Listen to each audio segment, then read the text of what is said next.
Do you ever get that blindsided feeling? You know, when you go to a fancy dinner as prepared as you can be and then get figuratively smacked by a semi-truck? And it's not that Catherine de Bourgh didn't like me. Although, to be fair, I'm really not sure if she did like me. But let me jump straight ahead to the blindsided semi-truck part of the evening. Any guesses? Anyone? My name is Lizzie Bennet, and Catherine de Bourgh's nephew is... William Darcy. What the f... So clearly, Darcy will not get out of my life. Is he connected to everyone I know? First Jane, and then George, and then now Charlotte. If Lydia ends up in any way involved with someone who traces back to Darcy, I swear I'm gonna steal a plane and crash land on a desert island. I can totally survive on coconut and crabs, assuming there's Wi-Fi. But enough of that. Back to dinner with de Bourgh. And though dinner was tasty, the experience was... Liz. Don't I call you Liz? I'm gonna call you Liz. Collins over here has told me so much about you. Of course, that was before you turned down a rather generous offer to come work for me. Though I admire your desire to finish your education, I understand your family is quite poor. I hope you're not jealous of people with money. We do work so much harder than you. You know, ruffles on a woman's clothing is considered a sign of infertility in some cultures. One of my charities would be an excellent home for that top. Life must be pretty good if you're willing to turn down a real job with career growth potential. I prefer getting out there in the world and getting my hands dirty, but that wouldn't concern someone like you, sitting at home with your little computer and your camera now. Next, she went through every possible life skill to quiz me on whether or not I was capable of it. Cooking, painting, fencing, US history. At least I used to play tennis. And then she asked me if Jane and Lydia are better prepared for life than I am. What does that mean? I guess she just wants the best possible company for her new superstar employee, right? And speaking of superstar employee... What's going on?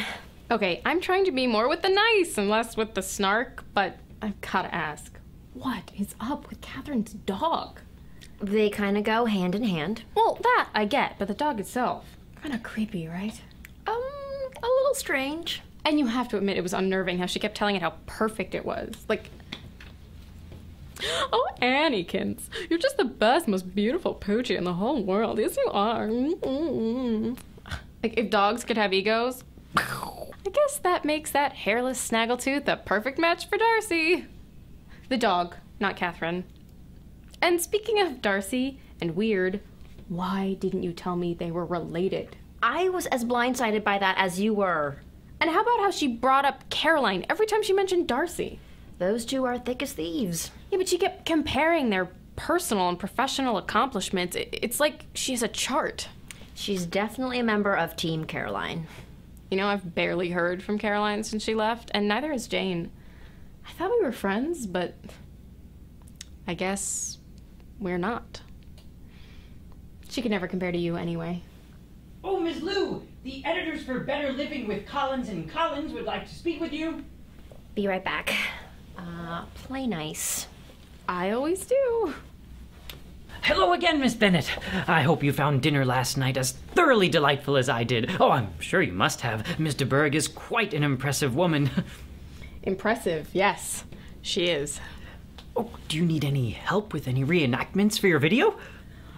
No, that's okay. Thank you for asking, though. Oh, of course. Well, I'll leave you to your work then. Ricky, Mr. Collins. Thank you for inviting me to dinner with Ms. de Bourgh. I know how important she is to you and Charlotte, and I appreciate you including me in that. Oh, my pleasure, Miss Bennet. As I've said previously, as you are my business partner's closest and dearest friend, you are forever welcome here.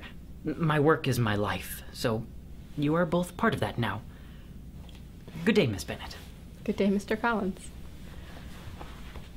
I guess that wasn't so difficult. Being nice, right? Be nice. Ignore the rest.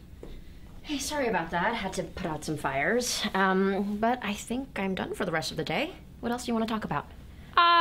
No.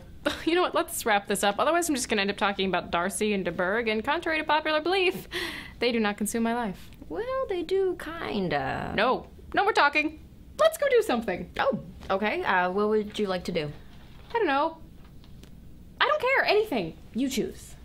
There is this documentary playing at the theater down the street. It's about women who abandoned their families to ride the rails in the Great Depression era. I know that's not really your thing. Well, according to some people, I do need a greater knowledge of U.S. history. Maybe afterwards we can go fencing.